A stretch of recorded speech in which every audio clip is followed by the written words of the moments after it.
একটা মেয়ে যার নামে কেউ কবিতা লেখে না, যার জামায় নেই দামি লেবেল, তবুও সে একটা রাজকুমারী। তার নাম নাইমা। সে পড়ে ৪র্থ শ্রেণীতে। পরনে তার মায়ের বানানো পুরনো গোলাপি ফ্রক, নিচে খানিকটা ছেঁড়া, পাশে সেলাই করা সূর্যমুখী ফুল। বন্ধুরা হাসে, ডাকে, ছেঁড়া জামার রাজকুমারী। কিন্তু নাইমা হাসে, এই জামায় আমার সাহস আছে, এইটা আমার গর্ব।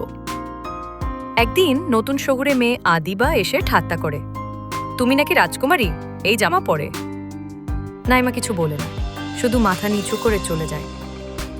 সেই রাতে নাইমা মাকে জড়িয়ে ধরে বলে, তোমার বানানো জামাটা কেউ পছন্দ করে না মা। মা চুপ করে না। তিনি বলেন, আমার মেয়ের জন্য আমি আবার বানাবো এমন একটা জামা যেটা দেখে সবাই চুপ হয়ে যাবে। পুরনো শাড়ি কেটে মা বানালেন নতুন জামা, সেলাই করলেন নিজের ভালোবাসা দিয়ে। কাঁধে সূর্যের মতো একটা হলুদ ফুল, যেন আলোয় ভরে যায় নাইমার বুক। পরদিন নাইমা সেই জামা পরে স্কুলে যায়। বন্ধুরা তাকিয়ে বলে, ওই ফুলটা দারুণ তো।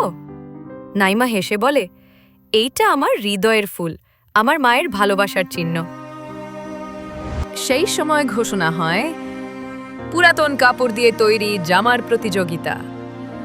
সবাই ব্যস্ত হয়, কিন্তু নাইমা তার মায়ের বানানো সেই জামাটাই জমা দেয়। বিচারকের চোখে জল। এই জামা শুধু জামা না, এটা আত্মমর্যাদা, ভালোবাসা আর সাহসের প্রতীক। নাইমা হয় প্রথম।